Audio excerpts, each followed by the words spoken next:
Welcome to the Deep Dive, where we take a complex story, a fascinating life, or a crucial piece of research and extract the most important nuggets of knowledge. We make sure you walk away well-informed, often with surprising facts and context that stick with you. Today, we are undertaking a deep dive into the tragically short, yet incredibly prolific, life and career of the actor Anton Yelchin. It's really a study in relentless creative ambition, artistic versatility, and ultimately a unique and heartbreaking tragedy. A tragedy caused by, well, a confluence of unfortunate circumstances and what seems to be real technical negligence. Exactly. Yeah. Anton Yelchin, who lived from 1989 to 2016, packed a decade and a half of just relentless work into his 27 years. And he managed to transition so seamlessly from a revered child actor into an indie cinema darling, a true artist. While at the same time anchoring these massive blockbuster franchises, his commitment it's just undeniable. But his life was cut short far too soon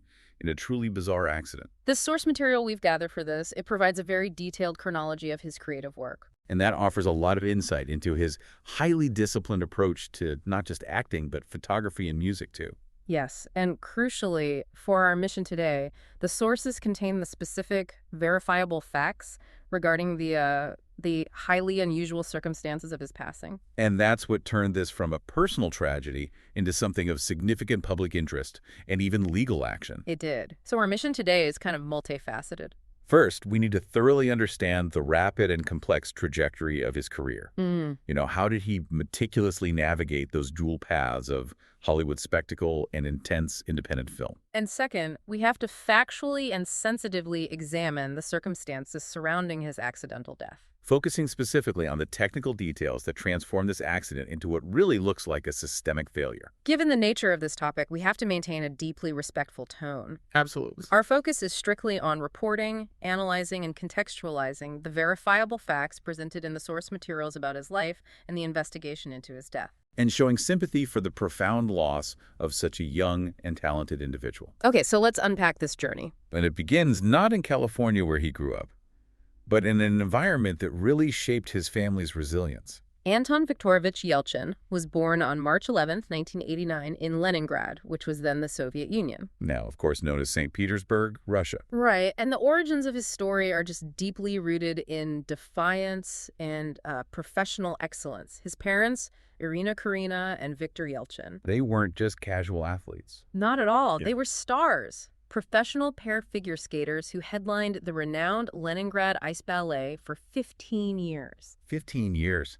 That is a long, successful career at the highest level. It is. Their entire existence revolved around achieving world-class athletic and artistic perfection. But this professional excellence, it existed under this constant shadow of the Soviet state. A very heavy shadow. The sources are clear that his family was Russian Jewish. And because of that, they experienced real religious and political oppression within that system. And this isn't just background detail. It actively shaped their lives and their careers. So it wasn't just a general sense of unease, it was concrete. It had consequences. So, absolutely. Tangible consequences. The political and religious pressure was intense. And it denied them opportunities that their talent should have earned them. Without a doubt. The sources detail that his parents were ranked nationally as the third best pair team in the entire Soviet Union. The third best. That's Olympic level. It meant they had undeniably qualified for the 1972 Winter Olympics. But they were barred from going. Just barred by Soviet authorities. Yes. And the explanation they were given was opaque, which only underscores the sort of arbitrary nature of the oppression. He talked about this later, didn't he? He did. Yelchin noted in interviews that the precise reason was never made clear to them. Was it purely because they were Jewish? Or was it something else? Or was it simply that the KGB didn't want two high-profile, successful Soviet citizens traveling to the West where they might defect? So either way, it was a systemic barrier placed directly in the path of their aspiration. Exactly.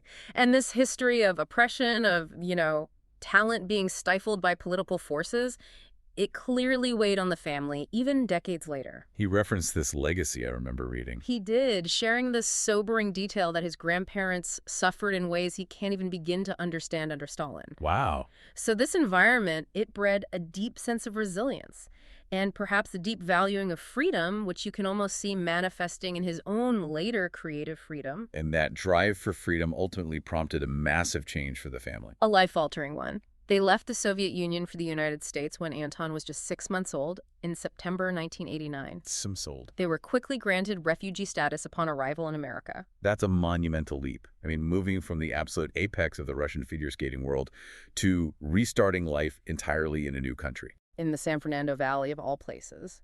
But their professional skills, they did translate. They adapted incredibly well, from what the sources say. They did. His mother shifted into figure skating choreography, and his father continued coaching. He even served as Sasha Cohen's first trainer early in her career. So that artistic and athletic lineage continued. It did. And elsewhere in the family, too. His uncle is the well-known children's author and painter Anton Yelchin. The arts were truly embedded in his DNA. There's an interesting anecdote in the sources from when they first arrived. Yes, from the Los Angeles Times in late 1989. A woman apparently commented on baby Anton's looks and predicted he will be an actor. It's almost folkloric, but it really does foreshadow how quickly his path diverged from the ice rink. He later joked that he wasn't very good at the family trade of figure skating. Now, we have to address a crucial piece of information here, something that was not public during his lifetime, but fundamentally changes how we view the intensity of his career. Yes. The sources confirm he was born with cystic fibrosis. And that detail it's pivotal. It really is. For those who aren't familiar, cystic fibrosis, or CF, is a chronic, progressive genetic disease. It primarily affects the lungs and the digestive system, Which makes breathing and just general energy expenditure incredibly difficult over time. It requires constant, rigorous physical management. The fact that he managed a physically demanding, high-energy career while battling this debilitating disease. He kept secret from the public. Kept it entirely secret. It speaks to an incredible internal fortitude. And that secrecy is understandable when you think about it, the competitive nature of the film industry. Absolutely. Revealing a condition that could potentially affect his ability to work or endure long shoot days would almost certainly impact casting decisions. So it highlights a private life of physical struggle lived in parallel with a public life of intense artistic output. And this was only revealed posthumously in 2017 by the foundation established in his memory, the Anton Yelchin Foundation. And that foundation is a direct reflection of this dual reality, isn't it? It is. It focuses on supporting children and young adults, specifically ages 7 to 27. Mirroring the range of his own active life. Precisely. Young people who are dedicated to the arts but are simultaneously suffering from a debilitating disease or disability. It's a powerful legacy, connecting his personal struggle with his professional passion. Let's move to that career itself, which began almost immediately after the family settled. He grew up in the San Fernando Valley, and by the year 2000, he was already working professionally. His screen debut was in a film called A Man Is Mostly Water. Right. And from there, the credits just piled up rapidly. He had minor roles in Along, Kim a Spider, and House of D, and a spot in the Steven Spielberg-produced miniseries Taken. But his real attention-grabbing moment came very quickly, in 2001. That was his starring role as Bobby Garfield in Hearts in Atlantis. Based on the Stephen King novella. Correct. Yeah. And this role, it really showcased his ability to carry a serious emotional narrative, even at such a young age. He was acting alongside Anthony Hopkins. And that performance earned him a Young Artist Award for Best Performance in a Feature Film. Leading Young Actor in 2002. This award cemented his status not just as a working child actor, but as a seriously talented dramatic performer. He also maintained a strong presence on television throughout the mid-2000s, which is so critical for a young actor's development. Yes, most notably as a main character on the Showtime series Huff from 2004 to 2006. He played Bird Huffstadt, the 14-year-old son navigating his family's crises. But what really demonstrates his early range are the guest spots he took on. Like the memorable 2004 appearance in Curb Your Enthusiasm. Exactly. As Stuart, the cousin who was an overly earnest, self-described magician, it's a great comedic turn. But then you contrast that with his appearance on Criminal Minds. A show known for its dark subject matter. He played Nathan Harris, a boy who was struggling with these violent, murderous urges towards sex workers. And he actively seeks help from Dr. Spencer Reed in the show. Yes. And that is an immense tonal shift. To go from light comedy on Curb to deep psychological drama on Criminal Minds. It required a maturity far beyond his years. And this really set the stage for his major breakthrough in darker, more dramatic roles around 2006. The shift to serious adult themes was evident in Alpha Dog. In 2006, yeah. He played Zach Mazursky, a character based on the real-life murder victim Nicholas Markovitz. This required him to portray just incredible vulnerability and desperation under extreme duress. And a critical reception for that performance was stunning. It was overwhelmingly positive. USA Today described his work as heartbreakingly endearing. But more importantly, there was the reaction from the victim's family. Yes, Markovitz's actual mother praised Yelchin for his sensitive and accurate portrayal of her son. Which is the highest praise you can get when you're depicting a true-life tragedy. Absolutely. That role established him as capable of handling complex, raw, emotional material. From there, he moved into the lead roles, starring in Charlie Bartlett in 2008. As the title character, the wealthy teenager who tries to navigate public high school by becoming the school's amateur psychiatrist. A really interesting premise. It was. And then came 2009, the watershed year that launched him onto the global stage. He secured two massive, defining franchise roles almost simultaneously. Right. It radically changed his public profile. It really did. The first and most enduring was Pavel Chekhov in J.J. Abrams' reboot of the Star Trek film series. A huge role to step into. A huge, iconic role previously held by Walter Koenig. He brought this fresh, youthful energy to the classic character. And he anchored that role through three major films. Star Trek in 2009, Star Trek Into Darkness in 2013, and then Star Trek Beyond in 2016. Right, and alongside that, in the very same year, 2009, he was cast as a young Kyle Reese in Terminator Salvation. So suddenly, he's known globally as a key component of two major sci-fi tentpoles. But here's where we see that intense artistic personality shine through. Right. Instead of just leaning into the commercial success those blockbusters offered, he deliberately sought out independent cinema. Yes. The sources make it very clear that he actively preferred working on indie and lower-profile films. These were the projects that allowed him to work with auteurs and established actors. And flex entirely different creative muscles than the green screen demands of franchise work. Exactly. The tension between that global visibility and artistic intimacy really defined this phase of his career. So what were some of the independent projects that best exemplify this artistic preference? Well, one of the most critically successful was the romantic drama Like Crazy in 2011. He starred opposite Felicity Jones. That film was partially improvised, wasn't it? It was, which demanded intense emotional intimacy and subtlety from the actors. Those are skills rarely exercised in a mega-budget film. The sources suggest he just relished the challenge of building a character organically like that. He didn't shy away from genre work within the indie space either. Not at all. He starred in the 2011 remake of Fright Night, demonstrating physical comedy in action. And then he transitioned to the supernatural title role in Odd Thomas in 2013, based on the Dean Koontz novel. He was constantly jumping between genres, really testing his own limits. He worked consistently with respected names. Like in 5 to 7 in 2014. Yeah. The horror comedy Burying the Ex. And The Driftless Area in 2015. But the film that truly cemented his status as a serious indie artist, particularly in the darker corners of cinema, was Green Room. 2015, directed by Jeremy Saulnier. An incredibly tense film. It is. A brutal horror thriller about a punk band that gets trapped by white supremacists. What made his role in that so defining? He played Pat, the bass player. The role demanded this kind of sustained, high-stress physicality and a claustrophobic tension. It's a very physical performance. It is. And sources from the production highlighted his total commitment to the realism of the situation, even in the most demanding, violent scenes. It was the antithesis of the large, controlled studio environment of Star Trek. It offered him immediate, visceral acting challenges. Exactly. And if we look even further afield, he had roles that demanded intellectual restraint, like in Jim Jarmusch's vampire film, Only Lovers Left Alive. Where he acted opposite Tilda Swinton and Tom Hiddleston. Precisely.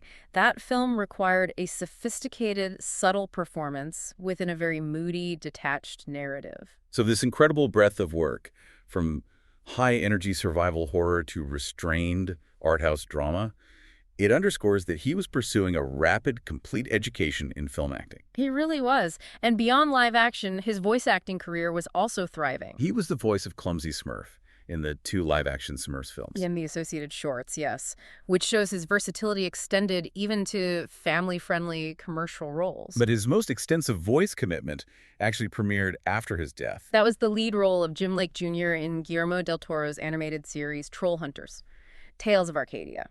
And the sources indicate he recorded an immense number of episodes. 41 episodes, right up until the end of his life. Del Toro was very clear that Yelchin brought an emotional depth to the character that was simply irreplaceable. It's a tragic footnote, but it's important to note the projects he had lined up that were interrupted by his death. He was cast as one of the lead actors in the television adaptation of Stephen King's Mr. Mercedes. And he passed away before filming began. So yet another complex, dramatic role was lost. And because he worked so rapidly and constantly, he had numerous projects that were either completed or partially completed before June 2016. Can you elaborate on the volume of those posthumous releases? It's pretty staggering. It really is. The sources list Porto, Thoroughbreds, which received very high praise from memory, and We Don't Belong Here. It's almost half a dozen features. And the entire Troll Hunter series. The sheer number of projects released in the years following his death demonstrates how intensely he was working right up until the last moment. Which, again, brings us back to that potential internal clock that the CF demanded. It's hard not to make that connection. Now, moving beyond the screen, his artistic identity was not confined to acting. The sources show a deep, intense involvement in other artistic disciplines. He was a true polymath in this sense. Outside of his film commitments, he was an avid guitar player. His musical taste leaned toward acoustic blues, which reflects a deep, classical sensibility. It does, but he also played in a punk band called the Hammerheads. His diverse musical output was later used in the documentary about his life, love, and Tosha. And his photography. That developed into a critically recognized art form in its own right, especially after his death. His visual art was intensely personal and often dark. The sources detail his commitment to the medium, often using analog cameras and film stock, which requires patience and technical precision. Again, reflecting that meticulous nature he seemed to have. In January 2018, an exhibition of his photography titled Anton Yelchin, Provocative Booty was displayed at New York City's Dubuque Gallery. And the work itself. It often featured striking portraiture and self-exploration, sometimes bordering on the provocative, revealing a private, internal world he rarely showed publicly. To put final capstone on his personal impact, we have that poignant detail shared by his co-star, Kristen Stewart. Yes.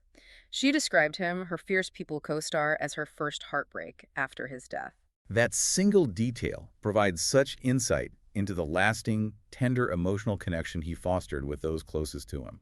It confirms the genuine warmth and impact he had outside of his professional accomplishments. We now have to transition to the day that life and creativity ceased. The deeply tragic events of June 19, 2016. The suddenness and the highly unusual mechanism of his death are central to understanding the public and legal response that followed.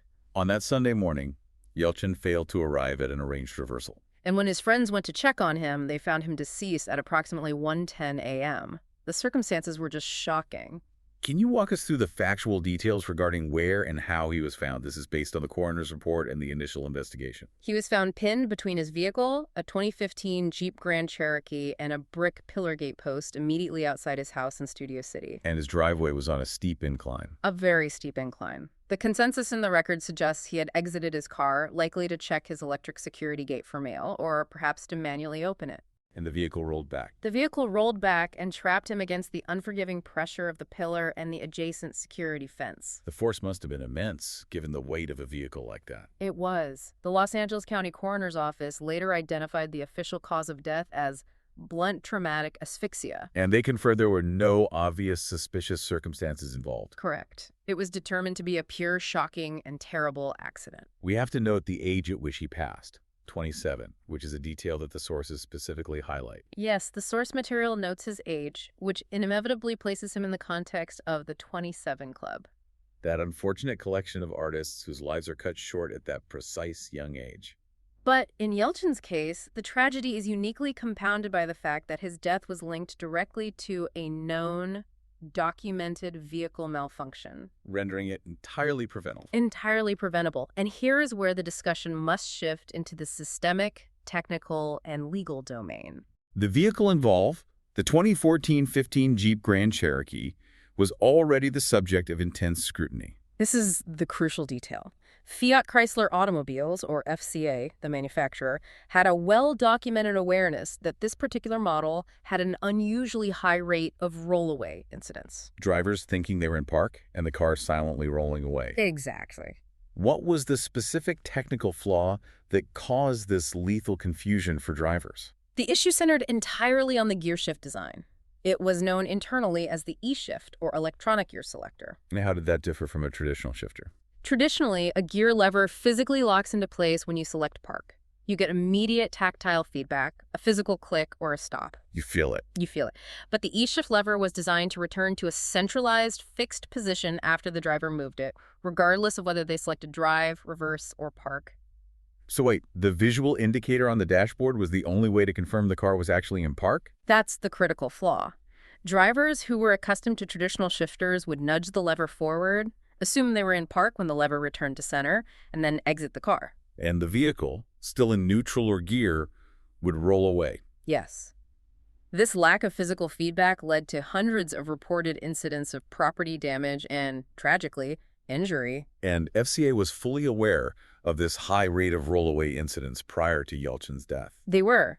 In fact, FCA had already issued a recall for all affected 2014 and 2015 Grand Cherokees in April 2016. 2 months before the accident, they knew the danger was real. They knew. So if the recall was issued in April, how did this still happen in June? This is the most shocking aspect of the timeline. The problem was the speed of the technical fix. The necessary repair wasn't a hardware change, but a software patch. A digital update. A digital update designed to force the transmission into park automatically if the driver's door opened while the car was running and not correctly in park.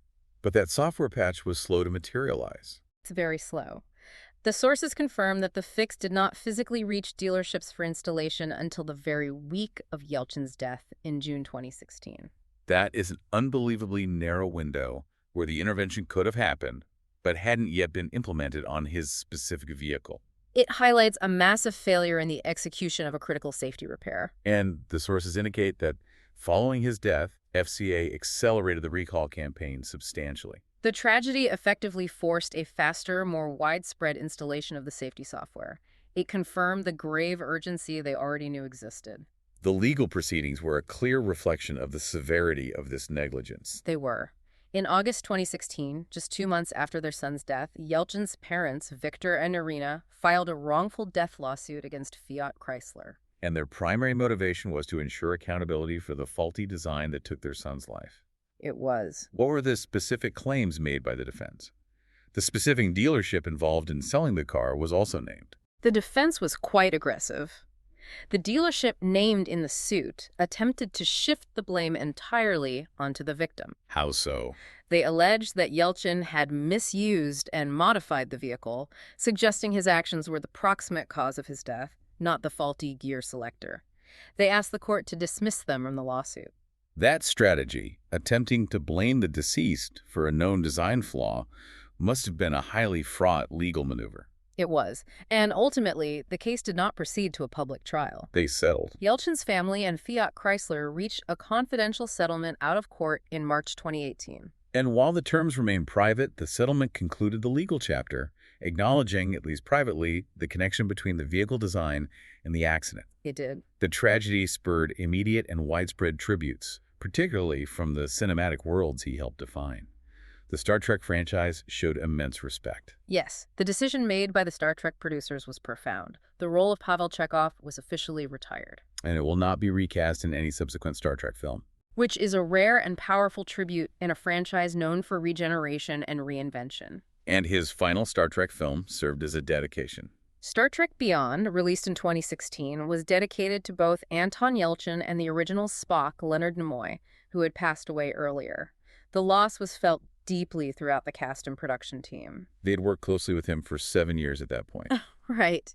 And the memorialization spanned his entire body of work, from big-budget films to smaller, independent projects and animation. Multiple films released after his death carry dedications. Thoroughbreds, Rememory, Porto, the family film Smurfs, The Lost Village.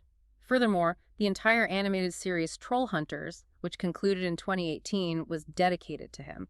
The physical memorials established by his parents and peers are an equally powerful testament to his impact. In October 2017, a beautiful bronze statue of Yelchin was erected at his grave in the Hollywood Forever Cemetery. And the unveiling was a major industry event. It was. attended by so many high-profile peers and collaborators: Zoe Saldana, Simon Pegg, J.J. Abrams, Jennifer Lawrence, Jeremy Saulnier.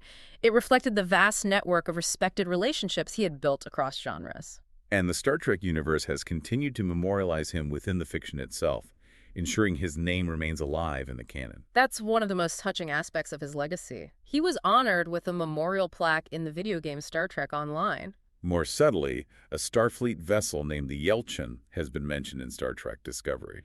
But perhaps the most emotional nod came in a 2023 episode of Star Trek, Picard. I remember this. The original Chekhov actor, Walter Koenig, voiced Chekhov's son, and that son's name was Anton. It was a beautiful, multi-layered tribute bridging the past and present of the franchise. It really was. And finally, his parents ensuring his full story, The Life Beyond the Roles, is available through their documentary. Victor and Irina Yelchin premiered Love and Tosha, the documentary they presented about their son, at the 2019 Sundance Film Festival. And it provides an intimate, exhaustive look at his creative life. Using extensive archival material and interviews with so many of his collaborators and friends, it really reveals the complex individual behind the famous roles. As we synthesize the information from this deep dive, the incredible breadth of Yelchin's work really stands out. We have the technical rigor required for the franchise work, contrasted with the intense focus and emotional complexity of his indie roles. Roles like in Crazy in Green Room. The definition of his career lies precisely in that contrast. He refused to coast. He pursued artistic output aggressively across all mediums, acting, photography, music, as if he knew his time was limited. Which leads us back to the crucial, unmentioned variable during his life, his fight with cystic fibrosis. That is the critical factor we need to integrate fully into our final thoughts. The sources indicate that the intense passion he brought to his diverse creative pursuits. From the physical demands of action films to the solitary, precise work of acoustic blues and complex photography. Was being undertaken while he was privately managing a debilitating, life-limiting disease. Knowing he had that private struggle fundamentally changes the perspective on his public output. It suggests that his relentless drive wasn't just ambition. It was a race against time, a conscious effort to pack as much authentic, meaningful artistic experience into his limited lifespan as possible. His dedication to authenticity, whether through the physically grueling nature of a rolling green room or the intimate self-portraiture of his photography, it gains an even deeper resonance when you view it through that lens. The lens of a person consciously maximizing their creative footprint. So if we step back and reflect on his complete life's work, and the foundation his parents established to help other young artists facing similar challenges, how does this knowledge of his finite physical capacity, paired with infinite creative ambition, change the way we should view the impact of his art? It encourages us to look beyond the character and see the fierce commitment to living a fully realized artistic life. A life which was tragically and senselessly cut short by an avoidable technical failure. And it raises that powerful final question.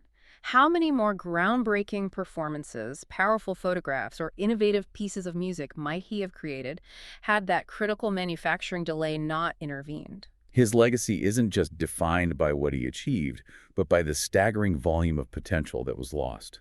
A profound life, prematurely ended, but leaving behind a body of work that continues to challenge and captivate us. Thank you for joining us for this deep dive.